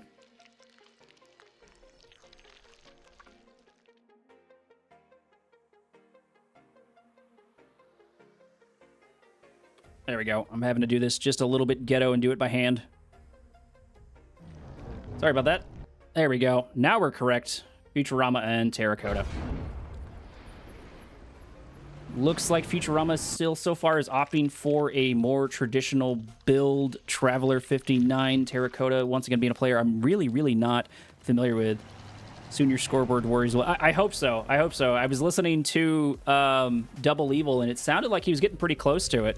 And I would take any version of that, because that would save me a good amount of time when it comes to setting things up. And I just think it looks a little bit more professional. Either way, Cybert, thanks for joining my stream. I've almost got tens of viewers. Futurama not doing too much on his end. He's got his first Raider Buggy out, killing a couple of the scouts of his opponents, and of course he's moved already in to his opponent's base. Futurama is one of these very, very much so practiced players, already moving over his natural expansion, but Terracotta is right there with him, expanding at the same speed. I think the difference might come down to micro and macro. If I understand correctly, too, Futurama is one of those players that gives Bike Rojones a run for his money quite often. And I was listening in Green Zero's chat today, and they were saying that that they think that Futurama could come out on top a couple of times into Bike Rush, so maybe he's getting better over time. I guess I need to watch him develop as a player. Gunwalker is out. Raider Buggy's not even going to bother it because it's just here for the scouting. Seeker Tank is going to start taking a couple of really good pot shots off at it as it gets closer to its death. But Futurama doesn't really care because it's entirely there just to do a bit of scouting. Double War Factory is finally here for Futurama. Futurama probably producing I'm going to guess, a Scorpion Tank here for the defense, but maybe he doesn't need to if it's just a singular Gunwalker. Yep, there it is. Scorpion Tank. I'm getting better at this. Futurama's going to completely ignore the Gunwalker walking into his base. There's only so much they can do. They're good into air units. They're good into infantry. But other than that, they just seem to make small shots here and there. Nothing really to write home about too much. Portal on the front line on this first natural expansion for Terracotta. Terracotta being a pest with his Gunwalker, just shooting what he can, but most importantly, he's getting that scouting off. War Factory producing another Scorpion tank. It looks like that's going to be the transition for Futurama, getting a couple of bike and buggies out and ready to go and mixing them with the Scorpion tanks. So far, maybe actually it's Raider buggies and just Scorpion tanks. I wonder if those do better into Seeker tanks. Maybe he's worried about mass Seeker tanks, or he's worried about the Disintegrators. It's probably the Disintegrators he's worried about. Raider buggies would be pretty good into that. 2 Seeker tanks getting sacrificed to the Pathing Gods, destroyed over time and extremely unceremoniously. Terracotta actually moving in the north with a good number of Disintegrators with their upgrades. They need to move across the map pretty quickly because here comes the Raider buggies and they're walking their way directly into these units, and they're absolutely getting destroyed over here. Plenty of Disintegrators go out. Plenty of Disintegrators go down. Nobody's grabbed Blue Tiberium just quite yet. I say that maybe Futurama was able to grab some of the south. Missed that. It looks like Terracotta is going to transition into a couple of these Shock Troopers. Shock Troopers, Disintegrators, a couple of more units to pad out the stats, but that's going to be hard to deal with all of this armor of Futurama as the real engagement does begin. As Shock Troopers move their way in, they're going to do a good chunk of damage to these Seeker tanks. Seeker tanks are going to get destroyed slowly but surely over time as more and more of them get taken out. So far, there's not a massive answer other than the Raider buggies to deal with these Shock Troopers. Shock Troopers are just so strong into this combination. Terracotta is able to push Futurama out, which is not something a lot of people can do. And Terracotta actually doing a little bit of assault in the south, having a couple of Disintegrators. Maybe I missed a little bit of damage. Maybe I missed a little mayhem. Either way, they are in the south. Looks like they're going for a Tiberium spike to take out. Might as well get those free victories if you get your way pushed out. It looks like, yeah, the Shredder turret pushed them out. That's what it was. Terracotta controlling the center of the map. That's going to be pretty important. Unless I keep missing it, I don't think anyone's grabbed Blue Tiberium just quite yet. Shock Troopers are the way forward, but they're not in a good concave, and they keep running past all of these Raider buggies. They also run into the Shredder turrets. They do get the blink back as the Gunwalkers are here, but the Gunwalkers are only going to be able to do so much. I think they're primarily here to absorb the damage for the Shock Troopers. Shock Troopers do make it out with the majority of them there. I guess that Seeker tank did survive with half a Ladybug's worth of HP. Blink forward of the Shock Trooper. Shock Trooper trying to get something to snack on, but they're going to run directly into their doom. We do have the charge particle beam for the Shredder turrets for Futurama. Futurama being the first to establish a foothold in the center of the base physically. Redeemer engineering facility is out. Redeemer is about halfway completed.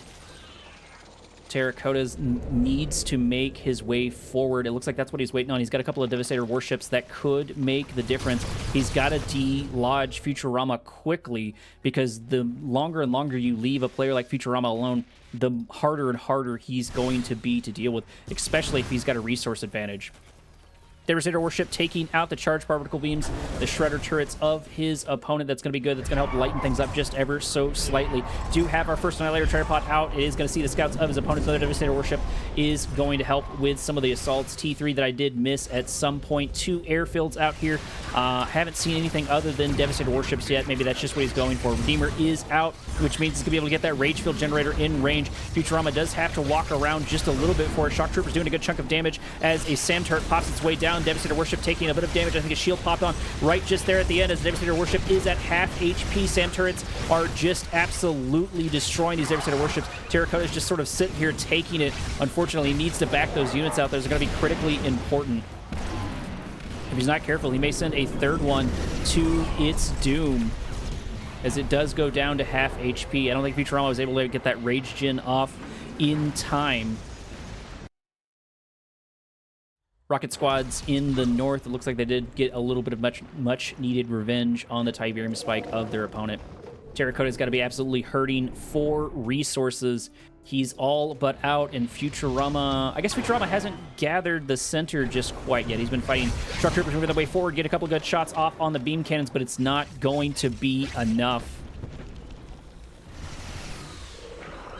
Devastator warships are here, but if they're not careful, once again, Terracotta is going to send them directly into their doom. Rocket squads are here, and those rocket squads are going to start doing a good chunk of damage to these Devastator warships. They do finally turn around.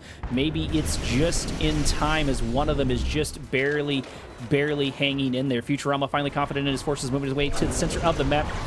Real assault beginning in earnest. There is the rage field generator. There's the blink forward. There is a singular annihilator tripod with absolutely no support sent to its doom. Terracotta can't afford to make these mistakes into a player like Futurama, as Futurama may be making his final death march onto Terracotta's forces. Terracotta's got to be hurting the resources, and he's losing units left and right. Futurama's going to be really hard to dislodge from this drone platform getting destroyed. Devastator warships not having an answer to them just quite yet. Man spam getting destroyed by the Devastator warships. They're doing a significantly better job than I thought they were going to. Mantis is moving its way forward, trying to take out some of this much needed threat. The Devastator warships did manage to make it out. Futurama did lose a good chunk of his forces, but he can afford to take these trades. He has center control. It's only a matter of time. He now has the time to just send unit after unit. He can be, I guess, sloppy if he wants to. Devastator warships taking a couple of good shots from the SAM turrets. A couple of units get blinked forward and get destroyed just as soon as they pop their way in there. Another tripod is out, although I don't think that is the play. I think those tripods are rather expensive, and I'm not sure what kind of gains you're going to be able to get them off of. Maybe even just a couple of gunwalkers might have been better than that unit in order to deal with the man spam and absorb some of these shots. We do have a Prodigy moving its way forward. He does get the blink. Is he going to try to grab something? He does get the sell-off of the MCV, pulling one over off on not Master Leaf, on Futurama, getting himself some much-needed infusion of cash. Futurama may be winning for the moment, but Terracotta is going to try his best to give him a run for his money. Devastator warships, I think, are all but gone. There's only 3 of them left. Redeemer moving its way forward, probably having a rage field generator up and ready to go, maybe trying to get those Devastator warships in the field. Nope. I thought we were going to get right there. There it is. There's the rage field generator, and he's going to get the crush on the tripod. I think. I'm pretty sure Redeemer can get the crush on it. It's a little awkward, but he did actually manage to knock it out. Devastator warships still are not dealt with. They're going to have to deal with all of these rocket squads, and Mantis is moving their way in. It looks like Futurama's going into full anti-air beam cannons in the background. It looks like Terracotta threw in the towel, giving Futurama his first win for the Chrono Clash, or Chrono Crash. Words are hard. Thank you for joining me. We are now on Tournament Odyssey. Starting us off over in the top right-hand corner of the map, rocking the cyan, playing the black hand. This is Futurama. His opponent still, for the moment, in the bottom left-hand corner, a player that is new to me, rocking the purple, playing the Zocom. This is Terracotta. We're going to see this map that is Tournament Odyssey quite a number of times. It is definitely in the map pool. I think this map pool is significantly bigger than the IES, if I remember correctly looking at it. And there's a good chunk of maps I don't normally get to see, which I'm excited about. I like to see the weird maps, even if they're not quite as fun to play on. Some of them are pretty aesthetically pleasing, but not necessarily great to play on. But I do like Winter Meltdown, which was in the previous set of the IES. I see it a couple of times there. Nobody doing anything weird just quite yet. Futurama pretty happy with his results there. He could have squared up things a little bit better, but Terracotta did go blow for blow and did do really well. That Prodigy grabbing the MCV was quite nice to see. Shredder Turret is out to kill some of the scouts here for Terracotta. Futurama actually being a little bit late on the scouting fronts, but I don't think it matters too much because he's facing Zocom. He may not know it's Zocom just quite yet, because I don't think there's any signs that this is Zocom until you see the Harvesters. If you did not know, Zocom has the Rocket Harvesters. I think Steel Talons has Heavy Harvesters, and GDI, of course, has their standard Harvesters. Futurama moving his way over to his natural expansion, just a tiny bit behind Terracotta. Nothing really to write home about just quite yet. No Secret Shrine, no Double War Factory, no all-in from Futurama, despite playing Black Hand. Futurama does finally make it over to his opponent's main base to get a little bit of scouting off. Rifleman squads get sold off and march their way down the center of the map. Might not be a bad idea for Terracotta to grab this defensive tower, because that does do really well into Scorpion tanks and into Bike and Buggy, and that can help shore up a good area. Plus, you get a little bit of vision there. Although maybe he's not worried about it quite as much because Futurama hasn't been super rushy. I think really in the last round, all he really did was he did get 2 rocket bikes to take a Harvester down to half HP, but that's really all it was. Pitbulls are out for Terracotta. Terracotta's going to begin his assault on his opponents. I say assault, probably more of a skirmish. Secret Shrine is out for Futurama. Futurama cooking up something in the background. Does look like Pitbull is going to run into rocket squads and get taken out. Other Pitbull is going to get pushed out by the Raider Buggies as the Raider Buggies kill the scouts of Terracotta. But Terracotta is doing a good job of scouting out his opponent, which is going to be very important since he is playing Black Hand. He does know he has a Secret Shrine. Upgrade is cooking in the oven, so he's going to have to worry about that here in a moment whenever he does decide to grab low power mode for the command post. Airfield is out for Zocom. APCs are out and moving their way to the center of the map, taking out some of this man spam and also taking a good chunk of damage as well. But the concave is not there for Futurama, as Futurama sends a couple of those units to their doom. I'm not sure he cares too much. Terracotta backing some of his units out to get a little bit of repair, having a good number of Pitbulls there in the background scouting off of the Orcas, but that means that Futurama now knows his opponent has an airfield if he did not already. First Hammerhead is out. That does seem to be the name of the game. Shatterer is out. Not a bad idea into Black Hand. But now Futurama knows that his opponent already has a Shatterer out on the front line. Futurama electing to grab a good chunk of man spam up and ready to go. Does look like we have a couple of bikes, and I think we saw some buggies earlier. There's a scouting there of the old main base, as it looks like Terracotta is looking for something to snack on. No mortar upgrade just quite yet. Sam Turret is going to pop its way out, killing this Hammerhead. I forgot its name for just a moment. When Sam Turret going down, APCs moving their way in, mopping up some of the man spam and attacking, wasting a couple of shots, I should say, on the Sam Turrets. Looks like 2 of them did go down, but that's going to be unfortunate for them unless they were casualties from the Zone Shatterer. Zone Shatterer moving its way forward, but it's not able to keep up with the range of these rocket squads as the Micro is here for Futurama. Futurama pushing down the assault over on the right-hand side as well. Raider Buggy dying inside of Terracotta's base. Hitting our first real lull of the battle. Futurama actually deciding to grab a defensive tower on his natural expansion. A couple more Zone Shatterers and a couple of more Hammerheads are out and ready to go. That Zone Shatterer is not looking too hot and might be reverse moving his way to his doom. Defensive tower is going to get spotted, and these Hammerheads are going to take it down. That's going to be a good free kill. It's going to free up some just damage in general. I don't think Terracotta can afford an assault yet, at least not while Futurama has Defender's advantage, because Futurama really is turtling, which is kind of more unusual for, at least for me to see.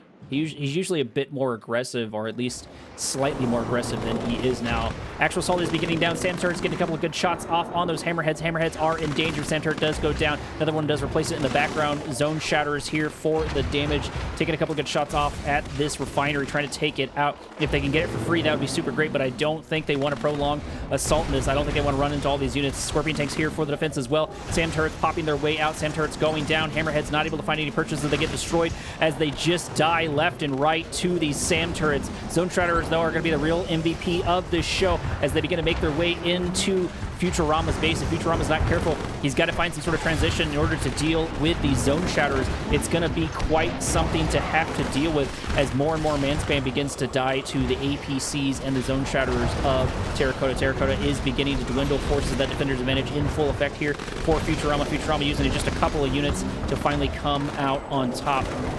The assault is not over as Terracotta is not wanting to delodge. A couple of rocket bites moving their way in. They do get tip core missiles, but not in time. Only 2 left from that assault. Hammerheads just cannot stay alive. They go in and die just as quickly. It may as well be Vietnam because they're dying that quickly. APCs mopping up some of the man spam of their opponent. Zone Shrouders destroying what's left of Futurama's old main base. Futurama needs to find some sort of transition here in order to get a win off. And it looks like he's got a T3. It does look like he has got an Operation Center 3-handed nods down the front line. Looks like Manspan and Obelisk of Light. That'll definitely tip the scales. There it is. Taking out Zone Shatter left and right. Going to be able to absorb a good chunk of damage as well. Rocket troops are going to start focusing on these Hammerheads as it doesn't look like Zocom can keep any of the Hammerheads alive. With just 1 Obelisk of Light and a handful of infantry, it looks like Futurama was able to push that assault off. All while he's got that T3 in the background. Doesn't look like he's cooked anything up with it yet, and he is beginning to develop his secondary natural expansion, followed closely behind with Terracotta. Terracotta has been on the attack the entire time, which means he hasn't had to worry about defense, but things might change here in a moment as it looks like his doom is marching his way over to him. He's going to need a good chunk of rifleman squads or something to deal with it. He only has 1 Zone Shatterer left at half HP. Futurama grouping his forces, positioning them, getting ready for a concave and probably a march forward here in a moment. There is the decoy army getting a little bit of scouting off on these units, actually taking a couple of... can those decoy armies actually deal damage? Hammerhead's killing the lion's share of this man spam. They do have to back their way out because those tip core rockets are definitely going to hurt. Zone Shatter getting a couple of really good shots off on these infantry. They do get destroyed. No, actually it did. Looks like it used its its ability. I forget what it's called, but it did take a really good shot off, able to kill a good chunk of those units. Hammerhead's doing work. Mopping up more and more of the units. Futurama still hasn't made much of a transition. It looks like he's been happy to hold on to his hand of nods and doing that. He is getting a couple more bike and buggy up and ready to go with those tip core rockets. I don't know if he has the laser beam cannons. No, he does not. At least not quite yet.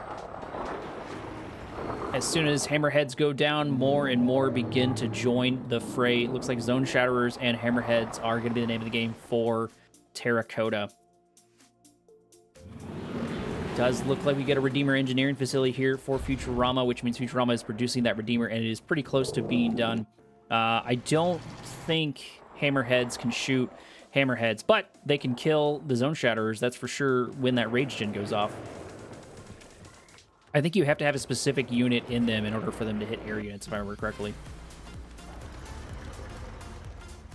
SAM turrets here in full effect. Redeemer is out, selling off of the Redeemer engineering facility, which means the Redeemer's going to have not only a couple of units already got an engineer up and ready to go, but he's also going to have all of this man spam in order to support him, which he's going to need in order to fight all of these Zone Shatterers. It looks like, for the most part, Zocom's gone full anti-infantry, and not a bad idea into a faction like Black Hand.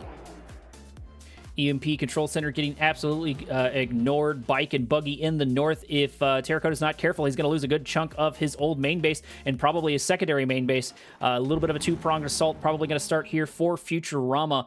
That man spam is going to be a lot to deal with. He should have relative success with this assault over here on the northern side, but on the left side over here, it's going to be very hard to deal with that as plenty of harvesters go down for Terracotta. Futurama not sticking long, beginning to shark around, looking for blood in the water, looking for the best place to deploy his units as he moves his way into the first natural expansion. selling off of the refinery, destruction of the, looks like infrastructure and harvesters over here, as these units are still absolutely uncontested. Futurama is just posturing over here because what he really wants to do is destroy a lot of this infrastructure, which of course he is doing, and he's doing for free. He's decided to leave the air factory away, and that's probably because the assault has begun in earnest over here on the right-hand side as Futurama is doing a little bit of a base push. He's got his construction yard up and ready to go, which means we're probably going to get an obelisk here in a moment. Zone Shatter is getting a couple of really good shots off, but they are in danger. Hammerheads are also in danger. Redeemer is still here for the front line. Not sure if he was able to get that rage generator out, but either way, the majority of the forces here for Terracotta have begun to get taken out. Futurama marching his way over into Terracotta's base.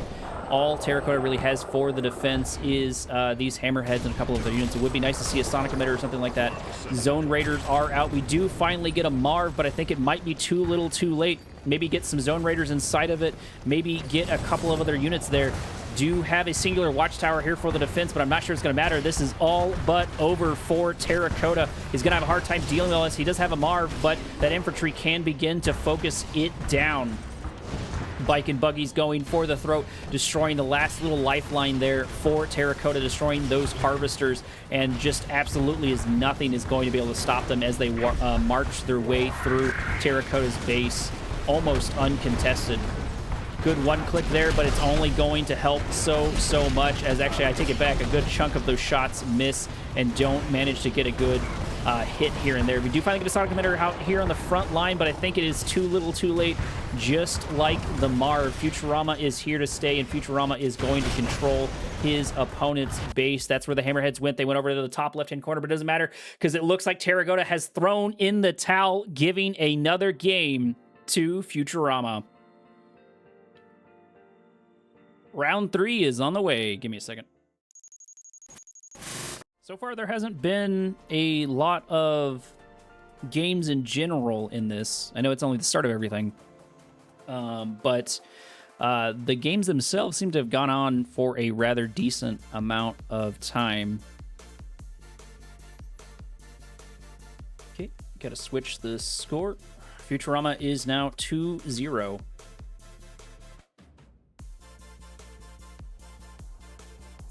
Here we are in round number 3 on the map, Toxicity. Over in the top right-hand sector of the map, rocking the purple, or pink, I should say, playing the Steel Talons, this is Terracotta. His opponent, of course, is still Futurama in the cyan, playing Black Hand and sticking with Black Hand. No, actually, he switched to Nod. Those are militant squads. Okay, Futurama definitely keeping me on my toes. Scouts making their way across the map. Steel Talons into Nod. Not necessarily the traditional markup, but I do enjoy seeing Steel Talons played almost by anyone. I do wish I was better at them myself, but either way, I think they're pretty entertaining to watch, and who doesn't like gigantic walking mechs? Ore Factory and Refinery for both players. Traditional starts so far. Terracotta doing a good job of scouting out his opponent, getting these rifleman squads in good spots, popping these pillboxes down, being a pest, doing all the right things at least in the early game, just having a harder time keeping up with Futurama in the late game. And I think he stood a pretty good chance in round number 2, but Futurama was able to pull one over on him, and I think it boiled down to the hammerheads. I don't think the hammerheads ended up being super useful. Futurama just had SAM turrets everywhere. They were able to get a good number of kills on infantry, but nothing really to write home about. Both Futurama and Terracotta are beginning to develop their natural expansions. Futurama probably having to deploy just a little bit early because of that pillbox, but doesn't matter in the grand scheme of things. I would be happy to see if this game makes it to the secondary natural expansion, because a lot of the games that I've been casting lately, most players are getting destroyed in this little section right here, like well before they even make it down to the area in the south. I'm sure we'll see less and less in that once the games go into full effect. I really need to look to see how many groups we ended up with. I did see, I think, all the way Group D, so maybe we do have 4 groups, which means there's a staggering number of players and a good chunk of people that came back specifically for the Chrono Clash. Still nothing real amazing from either player. A couple of Scorpion tanks out for the defense for Futurama. Maybe expecting something a little bit sneaky from his opponent. Maybe he's thinking that his opponent might be getting a little bit desperate, but GDI only has so many rush tactics. Pitbulls are out in full effect. Looks like we got 5 out and ready to go. If they can make it into Futurama's base, they can do quite the amount of damage, and they would actually do pretty well in his Scorpion tanks. Futurama producing a good number of the militant squads. Don't usually get to see those too often. First Titan is out. No upgrades for it just yet. It's way too early for that. Engineer moving into the defensive tower. Futurama very much so wanting to use those defensive towers to full effect. Pitbulls moving their way down to the south. The rocket squads are going to see them and are going to take a couple of good shots off at them. Terracotta a little bit indecisive here, not deciding what he wants to do, maybe knowing that his opponent knows, but he did have time to take that out. Militant squad's taking a couple of really good shots off the Titan defensive tower, doing the same thing. Titan already down to half HP. First Titan is already down as the Militant squad actually gets a kill on the Titan, giving it 2 upgrades.